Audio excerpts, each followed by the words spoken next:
ระครูบาอาจารย์เจ้าทั้งหลายจุตนจุองค์เจริญสุขเจริญธรรมจงได้บังเกิดมีแก่ท่านสาธุชนพุทธบริษัททั้งหลายที่ได้สดับรับฟังธรรมะกันทางสถานีวิทยุคลื่น FM 104.50 เมกะเฮิรตซ์ในวันนี้เป็นวันพุธที่8เมษายนพุทธศักราช2569ก็เข้าสู่ฤดูกาลแห่งคิมหันตฤดูหน้าร้อนแล้วก็เป็นช่วงมลภาวะเป็นมลภาวะอากาศPM 2.5 ระบาดไปทั่วบ้านทั่วเมืองวันนี้อาตมาภาพท่านพระครูปัญญาสังฆการได้มอบถวายเวลารับมอบถวายเวลาจากอาจารย์พระครูสมุวิสุวัฒน์วรกิจโจผู้อำนวยการสถานีวิทยุ 104.50 เมกะเฮิรตซ์วัดฝายหินตำบลสุเทพอำเภอเมืองจังหวัดเชียงใหม่เจ้าวาดวัดฝายหินได้ถวายเวลาช่วงบ่ายโมงถึง3 โมงเนื่องด้วยวันนี้เจ้าของเวลาอาจารย์ท่านพระครูวัดป่าเศร้าน้อยได้ติดศาสนกิจมาได้มีเวลาออกอากาศ ก็เลยถวายเวลาให้กับวัดสลีโสดาพระรามหลวงอาตมาภาพก็จะขอถือโอกาสนี้ได้มาพูดจาประชาสัมพันธ์ข่าวสารงานบุญต่างๆนานาได้ธรรมะในช่วงภาคบ่ายวันนี้เพื่อได้เป็นประโยชน์นะกับท่านสาธุชนผู้ฟังทั้งหลายช่วงนี้อากาศที่วัดสลีโสดานี่ก็อบอ้าวเร่าร้อนพอสมควรญาติโยมในที่อื่นก็คงจะเหมือนกันเขาก็จะเห็นว่าทางโซเชียลได้แสดงถึงอากาศเป็นพิษเป็นภัยต่างๆมองไปทางใดก็เป็นหมอกเป็นควันที่เคยเป่งเคยใส่ก็บหันส่วนได้เป็นธรรมชาติที่จัดสรรมาให้เราจะได้ก็ดีก็ต้องมีวิธีการต่อสู้แก้ไขปัญหากันต่อไป ก็ได้ได้จากกันเรื่องราวในช่วงนี้ก็เป็นประเพณีปีใหม่เมืองเหนือประเพณีสงกรานต์ที่ได้เวียนมา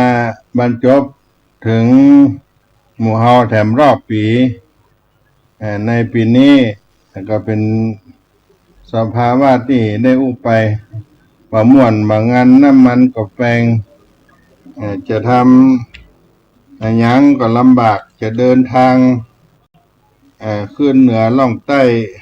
ก็ลำบากไปไหนมายาก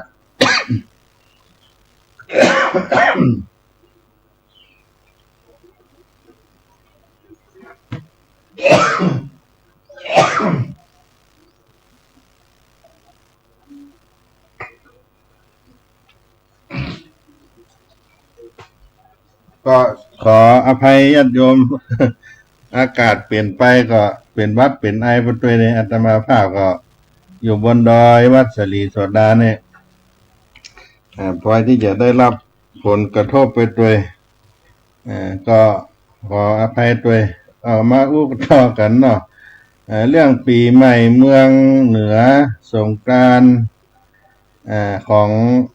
ล้านนาของเราซึ่งก็เป็นประเพณี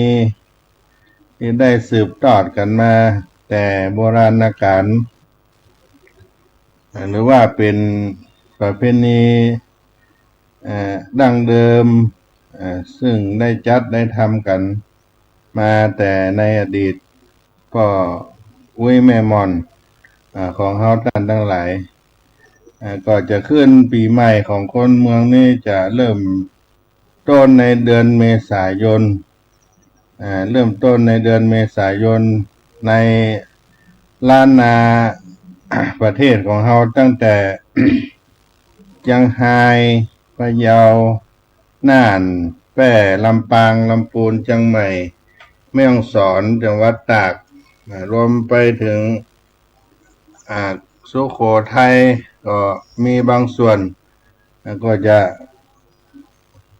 เป็นภาคเหนือตอนบนตอนล่างซึ่งก็จะได้ผ่านประเพณีนี้กันมามากมายก่ายกองกันตั้งแต่เกิดมาก็หันปู่ย่าตายายพวกแม่เพิ่นได้ปากัน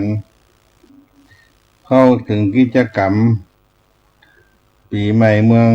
ของเมืองเหนือหรือว่าประเพณีมหาสงกรานต์ล้านนาไทยที่เกิดขึ้นช่วงเดือนเมษายนก็จะนับเอาวันสังขารล่องตรงกับวันที่13เมษายนของทุกปีวันเนาหรือวันเน่าก็จะตรงกับวันที่14เมษายนของทุกปีแล้วก็เป็นวันเถลิงศกต่อมาเรียกว่าวันพญาวัน15เมษายนวันเถลิงศกสูงสุดทำบุญเฮือตาลในวันนี้แล้วก็มีวันปักปีปักเดือนที่มีกิจกรรมพุทธศาสตร์ไสยศาสตร์มาผสมผสานกันเป็นประเพณีที่มีกิจกรรมได้ได้เกิดขึ้นในวิถีชีวิตของคนเมืองเฮาเพราะฉะนั้นพี่น้องท่านสาธุชน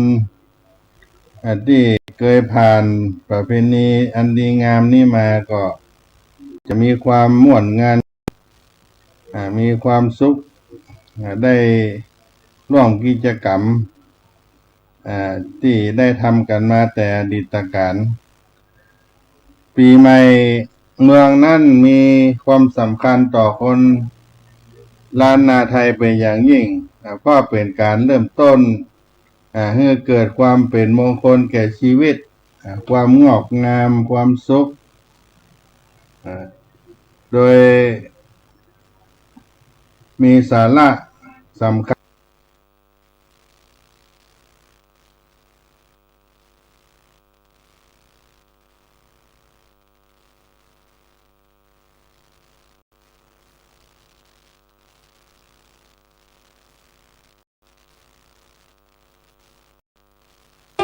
ในหัวอกมันกึดบ่ตกเมื่อได้แฟนขี้เมาก่อนแต่งงาน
ำจุยทำยิ่งได้นาแล้วก็ลืมหลังเปิ้นปากันจังปล่อยเตอปล่อยมันในเมื่อเปิ้นนั้นบ่หูสึกตัวถ้าขี่ไปจนล้องหัวกะลังหูตัวสักวันคนอะยังมาเอ็นคนอะยังมาเอ็นตึงวันคนอะยังมาเอ็นคนอะยังมาเอ็นตึงวันเอ็นใบเอ็นง่าวไปดาวรถมอเตอร์ไซค์จุยมาจุยไปขี่ได้3 วันรถพุ่งจนหัวปูดหัวโนพุทโธธัมโมสังโฆไปโตดที่เบิ้นน้ำมันคนอะยังมาเอ็นคนอะยังมาเอ็นตึงวันคนอะยังมาเอ็นคนอะยังมาเอ็นตึงวันทำจุยทำยิ่งได้นาแล้วก็ลืมหลังเปิ้นปากันจังปล่อยเตอปล่อยมันในเมื่อเปิ้นนั้นบ่หูสึกตัวถ้าขี่ไปจนล้อหัวกะลังหูตัวสักวันคนอะยังมาเอ็นคนอะยังมาเอ็นตึงวัน ขอถวายความเคารพพระมหาเถรานุเถระครูบาอาจารย์เจ้าทั้งหลายจุตนจุองค์เจริญสุขเจริญธรรมจงให้บังเกิดมีแก่ท่านสาธุชนพุทธบริษัททั้งหลายที่ได้ สดับรับฟังสาระธรรมเสียงธรรมตั้งสถานีวิทยุ FM 104.50 เมกะเฮิรตซ์ในเมื่อค่ำยามเย็นมันเป็นเวลารายการของวัดสลีโสดาพระอารามหลวงจังหวัดเชียงใหม่ พระธรรมจาริกโดยอาตมาภาพท่านพระครูสังฆการ ผู้ช่วยเจ้าอาวาสวัดสลีโสดาพระอารามหลวงได้มาดำเนินรายการนาพระมาพบกับพุทธศาสนิกชนทั้งหลายวันนี้เป็นเวลายามเย็นแต่ว่าอากาศร้อน ยามค่ำยามเย็นแต่อากาศร้อนด้วยฤดูแห่งความร้อนก็มาแวดมาถึงหมู่เฮาเดือนเมษา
ฤดูแห่งความร้อนก็มาแวดมาถึงหมู่เฮาในช่วงเดือนเมษาเดือนแห่งประเพณี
ร้อนก็มาแวดมาถึงหมู่เฮา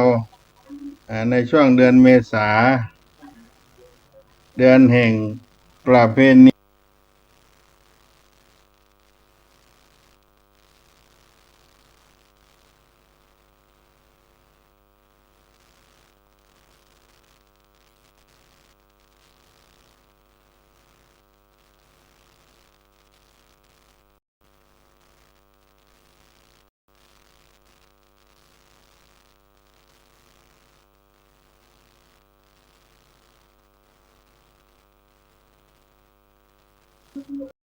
ฤดูแห่งความร้อนก็มาแวดมาถึงหมู่เฮาในช่วงเดือนเมษาเดือนแห่งประเพณี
นี้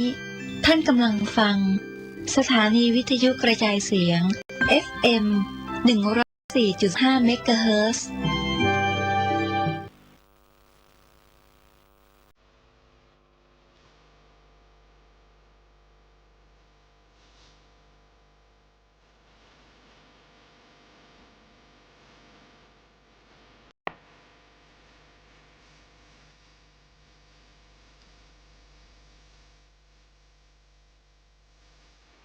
พระเทพวิสุทธิคุณพระผู้มีการุณช่วยเหลือปวงประชาเมตตาชนชั้นถึงคนรากหญ้าได้สมญาพระแผ่นดินธรรม หลวงพ่อกุศลช่วยบันดาลดลประชาชนน้อมนำปฏิบัติตนอยู่ในศีลธรรมตั้งสติให้แน่มั่น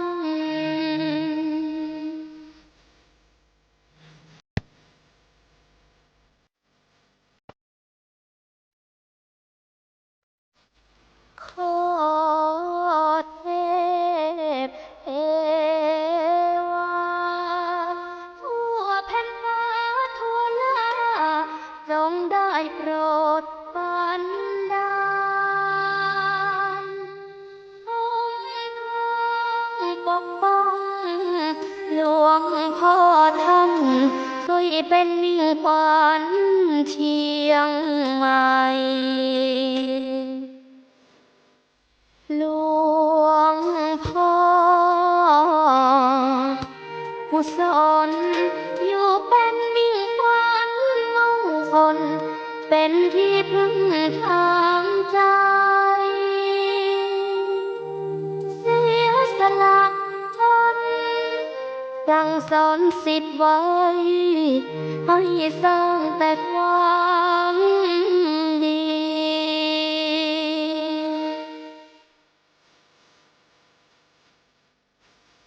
ข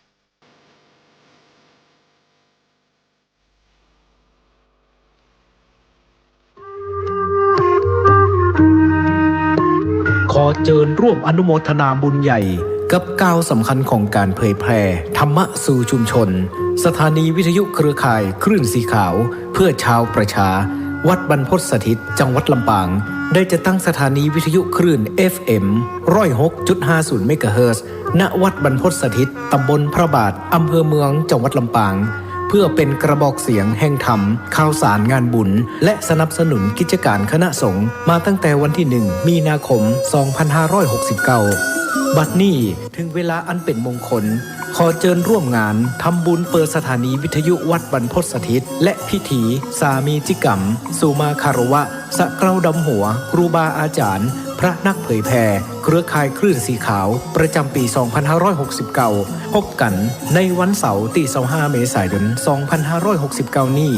เวลา 8 นาฬิกาประกอบพิธีสวดถอนตามโบราณประเพณี 9 นาฬิกา 30 นาทีร่วมฟังเวทีเสวนาธรรมพระสงฆ์กับการสื่อสารเล่าขานวิทยุท้องถิ่น 10 นาฬิกา 30 นาทีพิธีเจริญพระพุทธมนต์สืบชะตาเพื่อความเป็นสิริมงคล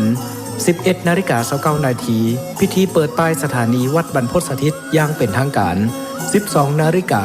อิ่มบุญอิ่มต้องกับโรงทานอาหารเลิศรสจากญาติธรรม 13 นาฬิการ่วมพิธีสามีจิกรรมสะเกล้าดำหัวพระสงฆ์ครูบาอาจารย์พระนักเผยแผ่จำนวน 50 รูป 14 นาฬิกาพิเศษกิจกรรมจับสลากมอบของขวัญรางวัลแทนใจให้แก่ญาติโยมขอเชิญคณะศรัทธาท่านผู้ฟังร่วมเป็นเจ้าภาพปัจจัยถวายพระสงฆ์ 50 รูปรูปละ 1,500 บาทหรือตามเจตนาศรัทธาบริจาคได้ที่ธนาคารกรุงไทยสาขาลำปางชื่อบัญชีกองทุนสนับสนุนการเผยแผ่พระพุทธศาสนาวัดบรรพตสถิตเลขที่บัญชี 503-3-15564-4 สอบถามรายละเอียดเพิ่มเติมโทร 086-586-7540 หรือ 098-005-2515 เมษายนนี้เฮามาห่วมสะเกล้าดำหัวร่วมสืบสารประเวณีปีใหม่เมืองณวัดบรรพตสถิตลำปางคลื่น 106.50 เมกะเฮิรตซ์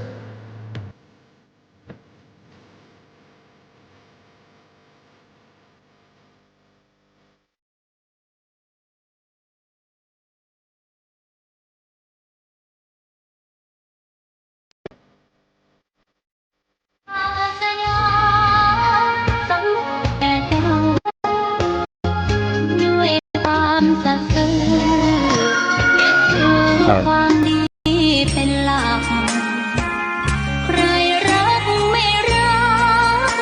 ก็ไม่จมปลักมองมัวเมื่อโผล่พ้นน้ำก็เห็นความงามในตัวไม่ยึดติดในตมชั่วขอเป็นดอกบัวดอกเดียว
บัวดอกน้อ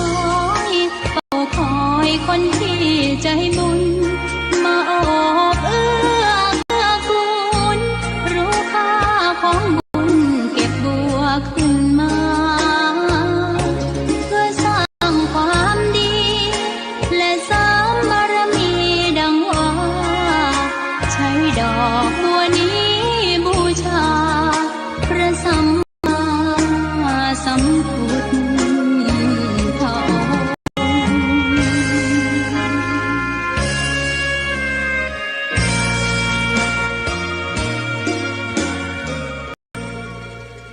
เจริญสุขเจริญธรรมบรรดาท่านพุทธศาสนิกชนทั้งหลาย ที่ได้สดับรับฟังธรรมะในเวลาค่ำยามเย็นในวันนี้ สถานีวิทยุคลื่นพระพุทธศาสนา FM 104.50 เมกะเฮิรตซ์วัดฝ่ายหินตำบลสุเทพอำเภอเมืองจังหวัดเชียงใหม่ วันนี้เป็นตกตากาลเวลาของวัดสลีโสดาพระอารามหลวง จังหวัดเชียงใหม่โดยอัตมาภาพท่านพระครูปัญญาสังฆการ ผู้ช่วยเจ้าอาวาสวัดสลีโสดามาประพบดำเนินรายการกับท่านพุทธศาสนิกชนทั้งหลาย ยามค่ำยามเย็นวันนี้วันพุธที่ 8 เมษายน พุทธศักราช 2569 ก็เข้ามาเป็นเดือนที่ 4 ของปฏิทินสากลโลก และก็เป็นวันต้นสัปดาห์วันที่ 8 ก็เข้าสู่กลางเดือนเมษายน เข้ามาในฤดูแห่งประเพณีปีใหม่เมืองของล้านนาประเทศล้านนาไทยเฮาวันที่ 8 วันนี้วันที่ 9 ที่ 10 11 12 13 14 15 16 17 ก็เหลือหลายมื้อหลายวันทางวัดสลีโสดาพระอารามหลวงก็ได้จัดประเพณีปีใหม่เมืองส่งน้ำดำหัวองค์อนุสาวรีย์ครูบาเจ้าสลีวิจัย ที่ขวางอนุสาวรีย์หน้าวัดสลีโสดาพระอารามหลวงจังหวัดเชียงใหม่ เปิดโอกาสให้พุทธศาสนิกชน พุทธบริษัททั้งหลาย ได้เข้าสักการะบูชา เป็นช่วงพิเศษในเดือนเมษายนก็คือช่วงเทศกาลประเพณีปีใหม่เมืองเหนือ มหาสงกรานต์ล้านนาไทย ปีพุทธศักราช 2569 ในปีนี้ ก็เปิดโอกาสนี้ได้มาบูชาดอกไม้ธูปเทียน ทองคำเปลว และเปิดโอกาสนี้ส่งน้ำองค์อนุสาวรีย์ครูบาเจ้าสลีวิจัย ได้ถวายผ้าไตรบางสุกุล ถวายขันเข้าถวายสังฆทาน ในเทศกาลมหาสงกรานต์ล้านนาไทยปีใหม่เมืองเหนือ ณ ขวางอนุสาวรีย์ครูบาเจ้าสลีวิจัย ก็ขอประกาศเชิญชวนท่านสาธุชนพุทธบริษัททั้งหลาย ถ้ามีโอกาสมีเวลาปีหนึ่งก็ได้มาไหว้ครูบาเจ้าสลีวิจัย ไหว้พระบรมธาตุเจ้าดอยสุเทพก็เป็นสิริมงคล ก็เชิญชวนเจริญพรมาร่วมกันได้ แต่บางท่านก็ว่าเป็นภาวะวิกฤตน้ำมันแพงเงินราคาน้ำมันสูงแล้วก็อากาศบ่ค่อยดีเป็นมลภาวะเป็นควันเป็นหมอกฝุ่น PM 2.5 ถ้าเมื่อเราได้รับอันตรายก็บ่เป็นหยัง อยู่ที่บ้านไหว้สาเอาก็ได้ แต่ถ้ามีโอกาสได้มาก็ขออนุโมทนาร่วมบุญกุศลกับวัดสลีโสดาพระอารามหลวงจังหวัดเชียงใหม่ที่ได้จัดงานครั้งนี้ และก็ได้ขอพระราชทานน้ำสงฆ์องค์อนุสาวรีย์ครูบาเจ้าสลีวิจัยผ้าไตรพระราชทานได้โปรดเกล้าพระราชทานกรมสมเด็จพระกนิษฐาธิราชเจ้าสมเด็จพระเทพรัตนราชสุดาสยามบรมราชกุมารีพระองค์ได้ประทานได้โปรดพระราชทานให้แก่วัดสลีโสดาได้จัดประเพณีสลงน้ำองค์อนุสาวรีย์ครูบาเจ้าศรีวิจัยปีใหม่เมืองเหนือสงกรานต์ล้านนาในวันที่17 เมษายน พุทธศักราช 2569 เป็นวันสุดท้ายประเพณีสลงน้ำอนุสาวรีย์ครูบาเจ้าสลีวิจัยและได้ปูจากุลปีใหม่มหาสงกรานต์ล้านนาปีใหม่เมืองเหนือเพราะฉะนั้นได้บอกบุญไปทางสถานีวิทยุ 104.50 เมกะเฮิรตซ์นี้บรรดาพ่อแม่ศรัทธาสาธุชนท่านใดมีโอกาสได้มาร่วมกันก็อนุโมทนามายากลำบากก็บ่เป็นหยังขอยกมือ10 นิ้วไหว้สาลำนึกถึงพระธาตุเจ้าดอยสุเทพครูบาเจ้าศรีวิจัยด้วยเหตุการณ์สภาวะวิกฤตบ้านเมืองน้ำมันแปลงเป็นหมอกเป็นควันด้วยก็แล้วนึกถึงบุญกุศลที่ไหว้สาครูบาเจ้าเอาก็ได้บอกว่าปีนี้จะมีพี่น้องต่างจังหวัดต่างบ้านต่างเมืองที่อยู่ที่ไกลเพื่อนจะมาแสวงบุญช่วงปีใหม่เมืองเหนือเทศกาลสงกรานต์ล้านนาเขาก็อย่างใดที่เขาหันกันทุกวันนี้ตั้งแต่วันที่1เป็นต้นมาถึงวันที่8วันนี้บรรยากาศที่กวางอนุสาวรีย์ครูบาเจ้าสลีวิจัยก็จะมีเฉพาะพี่น้องคนจังหวัดเชียงใหม่พี่น้องไตใหญ่พี่น้องที่อยู่ใกล้ๆนี่มาไหว้ครูบาต่างบ้านต่างเมืองถามเจ้าหน้าที่คณะกรรมการจัดงานทะเบียนรถกรุงเทพนี่แทบจะบ่ได้เจอในแต่ละวันก็ใกล้ๆปีใหม่วันสำคัญที่จะมาถึงอาจจะมีการเข้ามาไหว้มาสากันอยู่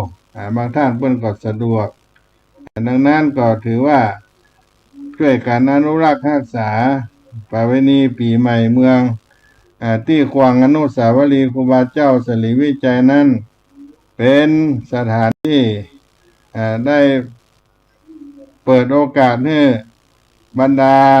พี่น้องสาธุชนทั้งหลายได้มาร่วมสร้างบุญบารมีด้วยกันในมหาสงกรานต์ล้านนาไทยประเพณีปีใหม่เมืองเหนือซึ่งก็เป็นการเริ่มต้นปีเดือนวันใหม่ในปีนี้เป็นปีมะเมียปีม้าปีสังหาเข้าศักราชใหม่ในวันเถลิงศกมหาสงกรานต์15 เมษายน 2569การได้มาไหว้มาสาครูบาเจ้าสลีวิจัยก็เป็นการสืบทอดประเพณีปีใหม่เมืองเหนือมหาสงกรานต์ล้านนาของเฮาด้วยดังนั้นพี่น้องท่านทั้งหลายซึ่ง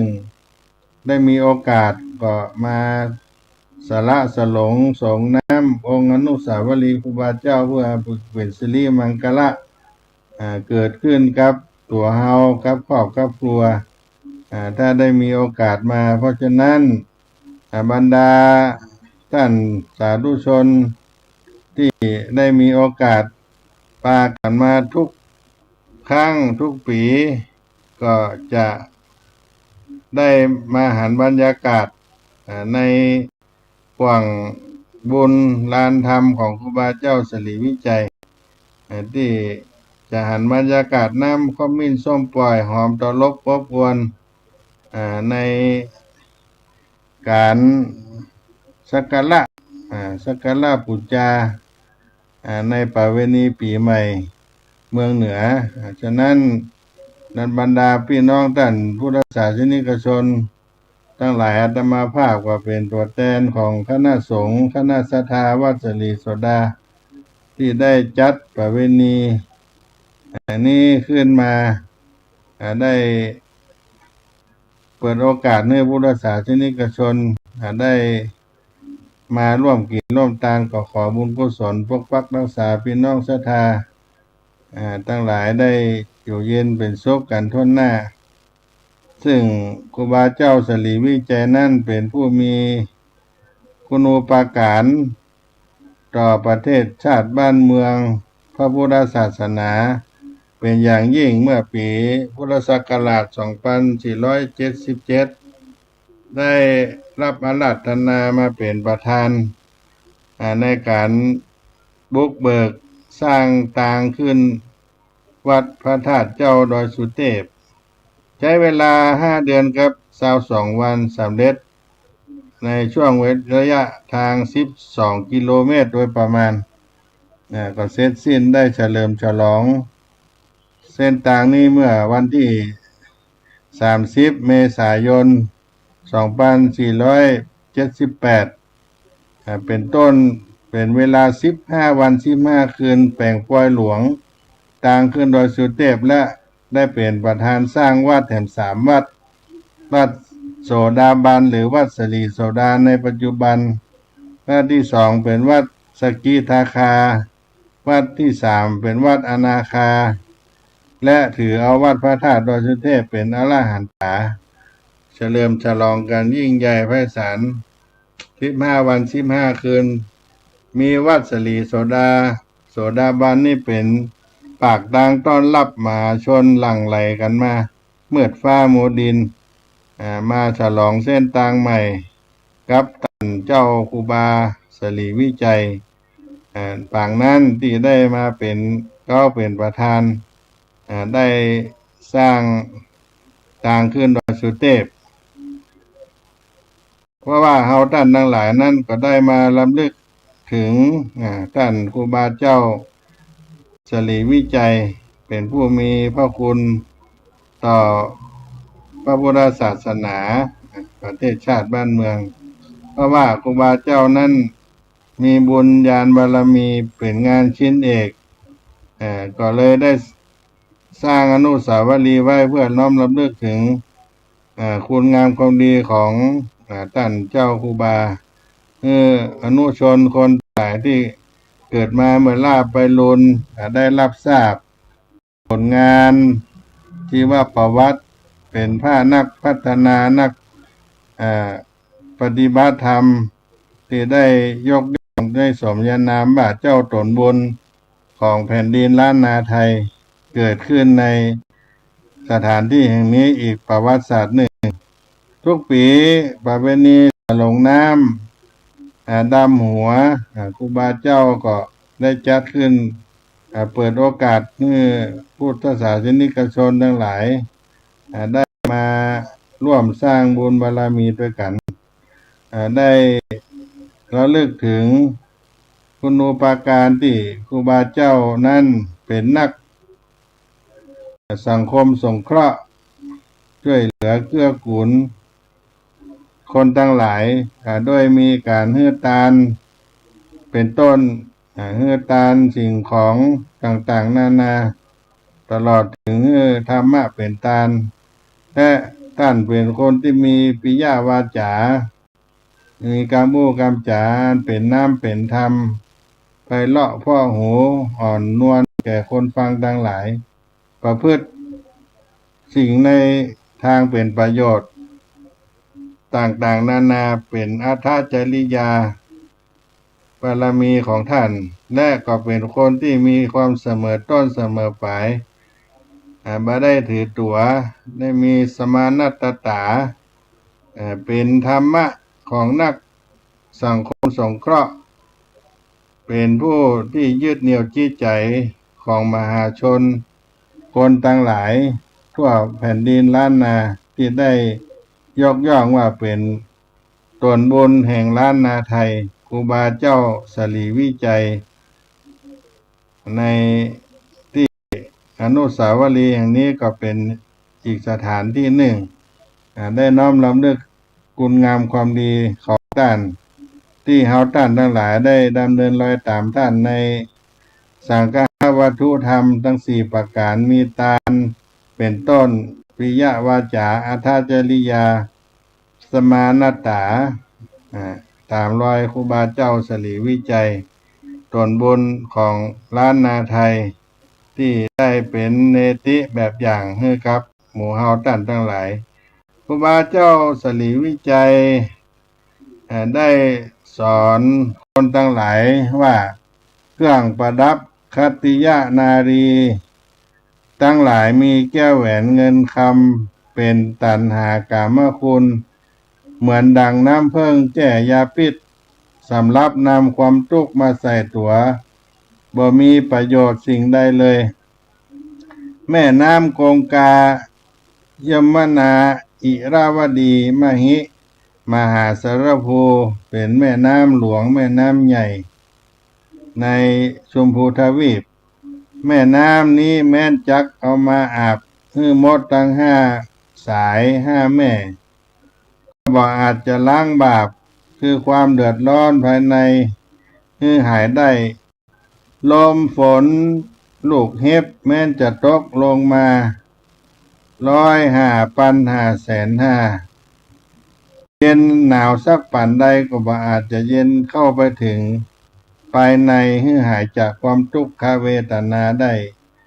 ศีล 5เป็นอริยทรัพย์เป็นต้นเหตุแห่งความบริสุทธิ์เป็นน้ำทิพย์สำหรับล้างบาปคือความเดือดร้อนภายในให้หายได้เมื่อศีลบริสุทธิ์สมาธิความตั้งมั่นก็จะมีมาแล้วให้ปลุกปัญญาก็จะเกิดเฮาปลูกปัญญาก็จะเกิดมีขึ้นได้ให้มันรำลึกถึงตัวตนอยู่เสมอว่าบ่ใช่ตัวบ่ใช่ตนจนได้หันแจ้งด้วยปัญญาของตนจึงเป็นสมุทเฉทประหารกิเลสหมดแล้วจึงเป็นวิมุตติหลุดพ้นจากความทุกข์ทั้งมวลได้การปฏิบัติรักษาศีล 5อันเป็นบันไดขั้นต่ำเบื้องต้นของพระพุทธศาสนามีอานิสงส์เพื่อได้รับความสุขในปัจจุบันประจักษ์แจ้งแก่ตาตั้งหลายคนตั้งหลายประจักษ์แก่สายตาคนทั้งหลายคันว่าตายแล้วก็ได้ขึ้นไปเกิดบนสวรรค์ตายแล้วก็ไปเกิดขึ้นบนสวรรค์คันจุติจากสวรรค์ก็ได้ลงมาเกิดเป็นมนุษย์มีรูปโสภาพันวรรณะอันงาม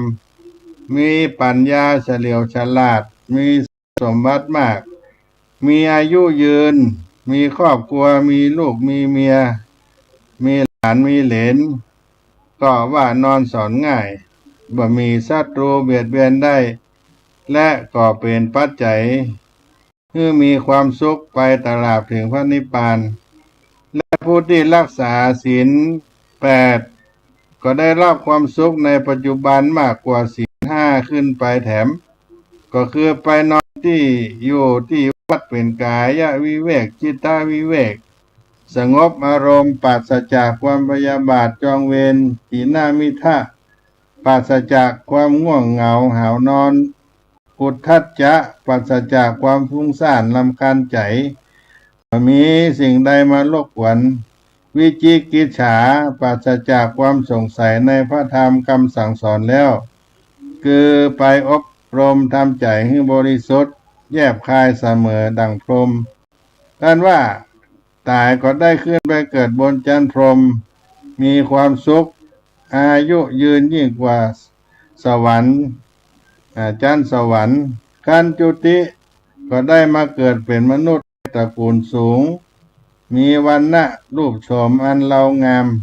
มีปัญญาเฉลียวฉลาด อายุยืนมียศมีบริวารมีอำนาจมากปุถุชนทั้งหลายจะได้สงสัยว่าพระพุทธเจ้านิพพานไปแล้วจะบำเพ็ญอย่างใดก็บ่ได้ถึงมรรคผลและนิพพานนั้นความจริงพระพุทธเจ้าได้ตรัสรู้ธรรมแล้วจึงได้เป็นพระพุทธเจ้าเมื่อท่านถึงปรินิพพานไปแล้วผู้ที่ปฏิบัติถูกต้องตามพระธรรมคำสั่งสอนก็ได้เป็นอรหันต์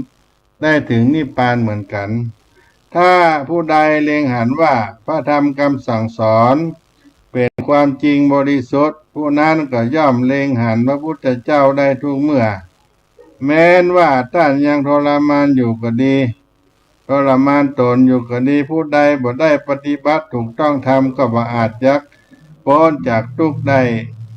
ก็ปฏิบัติที่จะให้พ้นทุกข์ได้ก็คือรักษาศีลบริสุทธิ์รักษาศีลบริสุทธิ์เหียก่อนความตั้งมั่นก็จะมีขึ้นเพราะฉะนั้นปุถุชนคนทั้งหลายได้เป็นผู้แสวงหาความสุขใส่ตัวจงปาการรักษาศีลบริสุทธิ์เมื่อศีลบริสุทธิ์แล้วสมาธิความตั้งมั่นก็จะเกิดขึ้นมีมาแล้วปลูกปัญญาก็หากบังเกิดขึ้นมีมันระลึกตนอยู่บ่อยครั้งระลึกตนอยู่บ่อยๆว่ามีใจตัวตนเป็นธาตุตั้งสี่ขันธ์ธาตุตั้งห้าตั้งอาการ32โสโครกเป็นตัวทุกข์ตัวแก่ตัวเจ็บตัวตายบ่ใจตัวอันจักตามไปในโลกหน้าหันแจ้งด้วยปัญญาของตนเองแน่นอนลงไปแล้วจึงเป็นสมุทเฉทประหารกิเลสหมดแล้วอันจักเป็นวิมุตติหลุดพ้นความทุกข์ได้เป็นพระอรหันต์จริงในธรรมคำสอนของท่านเจ้าครูบาศรีวิจัยได้โปรดเมตตาได้สอนให้คนทั้งหลายและการคบคนด้วยว่าอาเสวนาจะพาลานังสภาวะอันรู้จักภายในก็คือโลภโกรธหลงซึ่งเป็นต้นแห่งความทุกข์แล้วบ่ได้เสพคบหามากับมันก็ดีปัณฑิตานันจะเสวนาสภาวะอันไปเสพคบหาบัณฑิตะนักปราชญ์ได้ฟังธรรมคำสอนของพระพุทธเจ้าจนได้รู้จักพันไปในอันเป็นต้นเหตุแห่งบาปก็ดีปูจาจะปูจนียานังกิริยาได้ไหวได้ปูจายังพระพุทธเจ้าก็ดี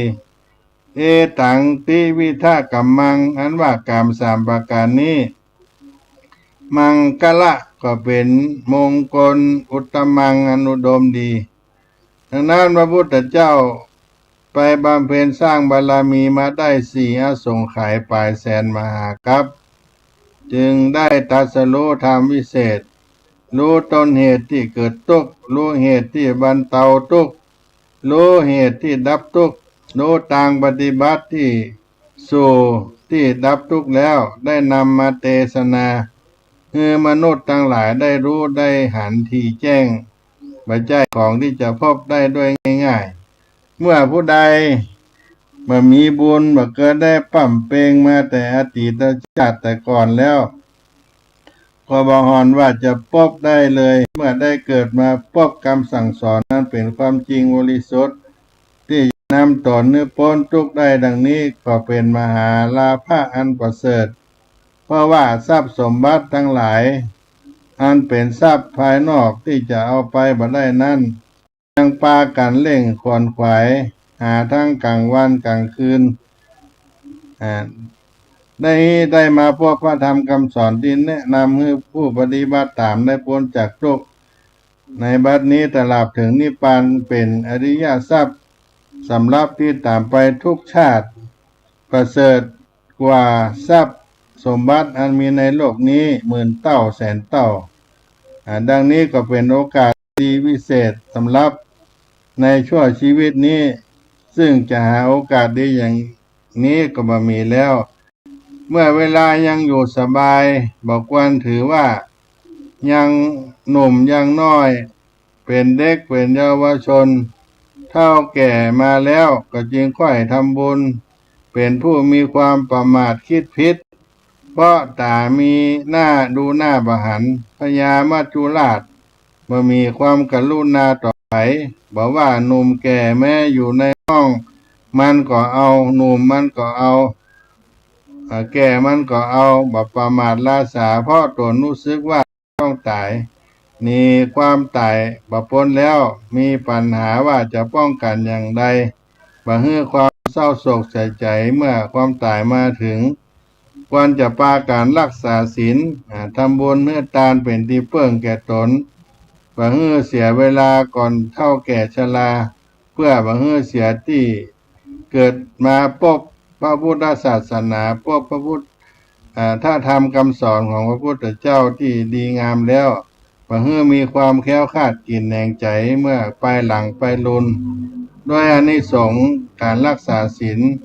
ก็เป็นคำสอนที่ครูบาเจ้าสลีวิจัยได้สอนให้ยังพุทธศาสนิกชนทั้งหลายเอาไว้เป็นที่ล้ำลึกเป็นการเตือนจิตเตือนใจปฏิบัติตามรอยคำสอนของพระพุทธศาสนาที่ท่านเจ้าครูบาสลีวิจัยเป็นผู้สั่งผู้สอนให้แก่คนทั้งหลายดังนั้นพี่น้องท่านสาธุชนที่อาตมาภาพได้กล่าวไปว่าการตั้งประเวณีอนุสาวรีย์ครูบาเจ้าสลีวิจัยก็เป็นการนอบน้อมบูชาในคุณงามความดีของท่านก็เชิญชวนท่านสาธุชนได้มีโอกาสมาร่วมบุญกันได้ปีใหม่ก็เป็นการต้อนรับบรรดาพ่อแม่ศรัทธาสาธุชนทั้งหลายได้มาร่วมบุญกุศลด้วยกันได้สร้างคุณงามความดีในขวงอนุสาวรีย์ครูบาเจ้าสลีวิจัยนี้ก็เป็นสิ่งเป็นสถานที่ต้อนรับบรรดาพ่อแม่ศรัทธาญาติโยมที่ได้มีโอกาสมาแสวงบุญก็น้อมเชิญมาร่วมสร้างบุญสร้างบารมีกันได้เน้อในนามของวัดสลีโสดาพระอารามหลวงก็ขอเชิญชวนมวลพุทธศาสนิกชนทั้งหลายได้มาร่วมกินร่วมทานกับทางคณะสงฆ์วัดสลีโสดาในครั้งนี้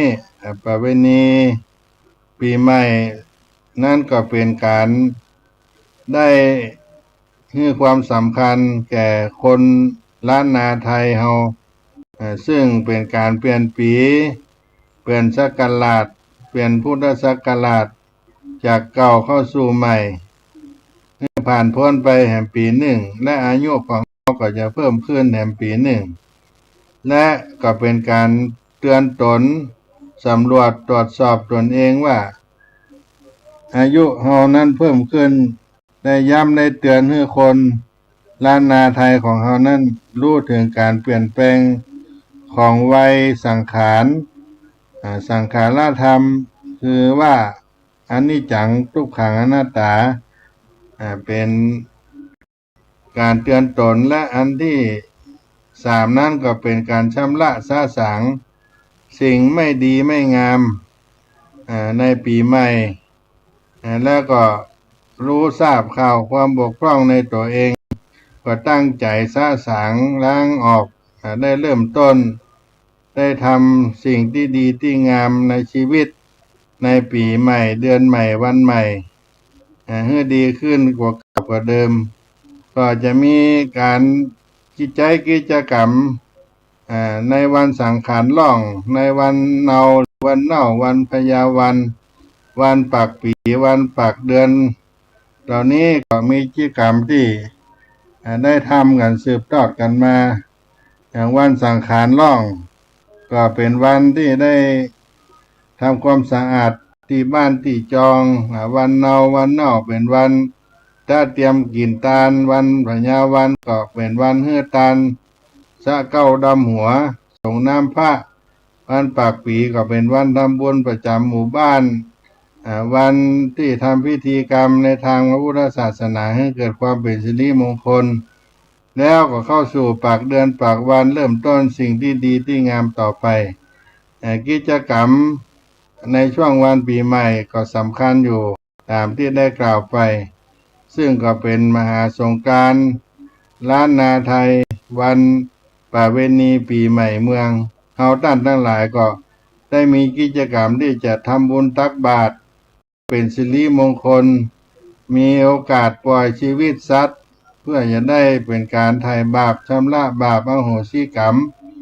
เมื่อข้อร้ายบางเกิดขึ้นมีหายไปเมื่อตานแก่ผู้ที่ขัดสนคนชราคนพิการคนกำพร้าได้สละสลงน้ำองค์พระพุทธรูปพระภิกษุสามเณรได้ซักเก้าดำหัวผู้มีพระคุณปู่ย่าตายายพ่อแม่เป็นต้นและได้ขอขมาลาโทษปีหนึ่งได้อยู่ร่วมกันได้ล่วงล้ำก้ามเขินบาดีมางามที่บาปเป็นสิ่งที่นักเป็นบาปเป็นกรรมนักก็จะได้ละลดพ้นโทษให้กันแล้วก็ช่วยกันรักษาประเพณีปีใหม่กันเล่นน้ำได้ลดน้ำความม่วนความงานก็เกิดขึ้นให้กับเฮาได้ทำแล้วก็เป็นการที่ได้เคารพบูชาต่อผู้มีพระคุณต่อเฮามีพ่อแม่ปู่ย่าตายายเป็นต้นใจเฮาก็สะอาดบริสุทธิ์เป็นการรักษาประเพณีดั้งเดิมได้สนุกสนานในรอบปีหนึ่งก็มีครั้งหนึ่งในวันขึ้นปีใหม่ของล้านนาไทยเป็นการเตือนสติมนุษย์ว่า1 ปีผ่านแล้วในรอบปีที่ผ่านมาเขาได้ทำอะไรอย่างได้ควรทำอะไรอย่างต่อไปจะดีจะงามเป็นการได้เตรียมตัวต้อนรับความใหม่ในปีเดือนวันใหม่ทางท่านก็จะได้มีโอกาสบวชบวชเนรก็เป็นไปได้เพราะฉะนั้นก็ขออนุโมทนากับบรรดาท่านทั้งหลายวันนี้เวลาหมดเที่ยงไปก็ขอโอกาสนี้ล่ำลากันไหว้พระกันในวันต่อไปขอความผาสุกสวัสดีจงมีแก่ท่านผู้ฟังจุผู้ในคนจัตตาโลธรรมาวาทันติอายุวันโนสุขังปะลัง